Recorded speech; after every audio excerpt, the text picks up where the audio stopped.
Yo, what is up guys, and welcome to another One Punch Man SSR review video. So it's finally here, the long-awaited G4 review that you guys have all been asking for. I'm sure most of you guys are wondering if you should buy the pack or not, or if you guys have already bought the pack, are probably wondering how and what to build on G4. Well, today I'll be answering both of those questions with this PowerPoint. Let's start off with the pros and cons of G4. For the pros, he's an amazing debuffer, providing both Shatter and Weaken as his debuffs. He is an extremely powerful PvE bossing unit, mainly because of his significant single target damage and the previously mentioned 2 debuffs that he provides. He also does not require much investment in order to fulfill his role as a debuffer. I'd say you could probably get him to around 3-star for the extra crit rate, and he'll probably already function fairly well as a debuffer. Although if you do want him to do more damage, you'll probably need to invest a little bit more into him.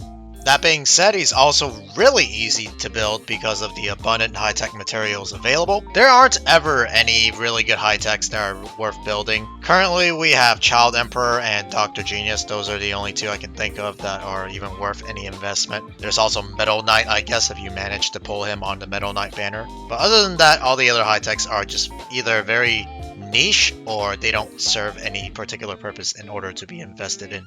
And lastly, he slots into Zombie Man lineup fairly well. This is mainly because he provides tenacity with his passive, and this will generate 2 energy for the Zombie Man core. Alright, let's move on to the cons. He's locked behind a paywall, even though that paywall is fairly small, $8.99 USD. It's your decision on whether or not you think that's worth it. He requires crit rate in order to apply his Weaken debuff with his ultimate, as well as do a little bit more damage. He is quite difficult to limit break, mainly because he cannot be summoned on any banner as of yet, and the only way you can limit break him is through Omni Shards or a slot in Extreme Training.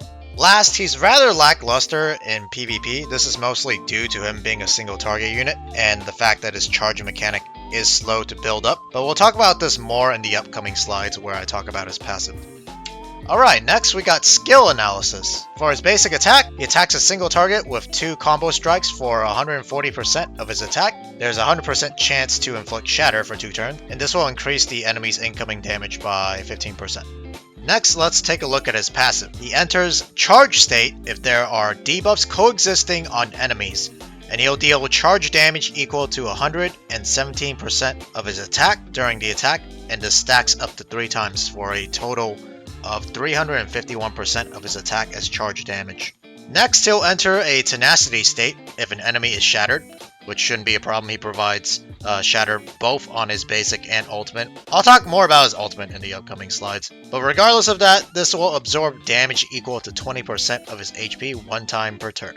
And for his extreme passive, which you need to get him to 5-star, this will increase his charge damage up to 130% of his attack. You get 390% charge damage at 3 stacks. And the reason why his charge mechanic is rather slow to build up is because he needs debuffs already on the enemy in order for him to apply the charge damage.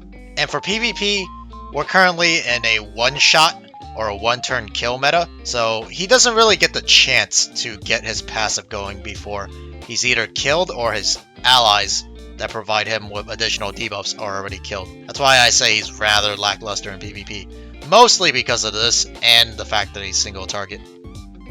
Okay, next we're going to talk about his ultimate. He attacks a single target with 3 combo strikes for 240% of his attack, and there's a 100% chance for him to shatter the enemy for 2 turns, but they will take 30% more damage instead of 15, so it's twice the amount of damage they'll take compared to his normal attack Shatter. Critical Strike will weaken the target, and their attack will be reduced by 25% for 1 turn. So this is why you need crit on G4, otherwise you will not be able to apply the weaken debuff with his ultimate. And then for his Ultra Ultimate, which you'll need his keepsake for, the base damage goes up to 300% attack. His Shatter debuff will be increased to 40% more damage taken, which is quite a bit. It's actually very strong. And then his Weaken goes up to 45% reduced attack for the enemy. So this is actually a pretty big change. Next, we'll talk about his build. For his gears, he's going to need a Primal set. Or he doesn't need a Primal set, but it's preferred. It's highly preferred, in fact, for him to have a Primal set. And his stats will be attack crit for the chest piece, because he needs crit rate. in order to proc the weaken debuff, like I mentioned before. Attack percent for more damage, attack crit damage to scale with his crit rate, and attack speed so he can apply his debuffs rather early in the battle. Next we'll talk about his talent sigils. For damage sigil, you want either Ruining or Sharp Sword. Ruining will provide him with increased shatter damage, and at the later levels, it will give attack and hit percent. And of course, there's Sharp Sword. Pretty much everyone wants Sharp Sword. It will provide you with flat attack, and at the later levels, you get flat HP and attack percent. And then for support sigil, you pretty much only want Vitality, like pretty much every other unit. It is the best support sigil in the game. It'll provide you with flat HP, and then at the later levels, it'll give you flat attack and HP percent. Alright, and to summarize this all, the question of the day that everyone will be asking me is, should you buy the G4 pack? And my answer is, if you're already spending in the game, probably. It's a very good pack for the value, $8.99 USD. This is coming from a guy who does not support Moonton, by the way. For the Southeast Asia server, G4 was released through the Hero Backup Stick. And the Hero Backup Stick, the basic one, cost around $18 to $20 USD. And you also had to level the backup stick in order to get G4. And in order to reach the level that G4 is unlocked, or locked behind on the Hero Backup Stick, you needed to spend gems to refresh the daily quests you needed to complete in order to get enough experience to hit that level. So definitely, for sure, you guys are definitely getting a better deal than we did on the Southeast Asia server, so good for you guys. He's also a nice addition to your PvE bossing lineup. However, he's not a must-have unit. He's pretty much like icing on the cake. He helps, and he does a lot of damage, but he's not essential. That being said, he's also a good placeholder high-tech unit, or a filler high-tech unit for your lineup, if you are currently missing a good high-tech in order to use on either your PvP or PvE lineup.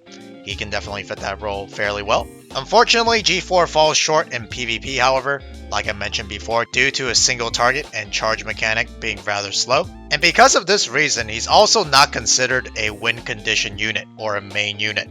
Meaning he's not going to be the main reason you win your PvP matches, rather he's going to be there to support your team. And because of this, I would say that you shouldn't prioritize him in terms of building. You should focus on your win conditions like I've mentioned before. If your Tatsumaki, your Carnage, or if you pull King in the previous banner isn't fully built, you should definitely prioritize them first over G4. And last, we're going to talk about the other bossing units that can synergize very well with him. So if you have your Amai and Beast King already built, then I would definitely recommend you build G4 next. He does synergize very well with both Beast King and Amai because Beast King and Amai both provide injury as an additional debuff for G4, while G4 provides shatter and weaken for Amai and Beast King.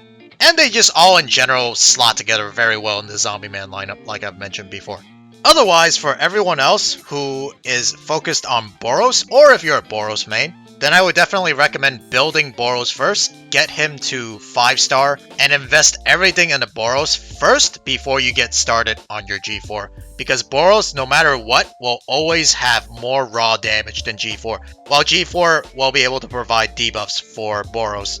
Okay guys, well that's gonna be it for this One Punch Man video. Hopefully I've answered all your questions on G4, and if you have any more questions or concerns, you can always leave them in the comments below. But otherwise, I'll see you guys in the next One Punch Man video. Peace!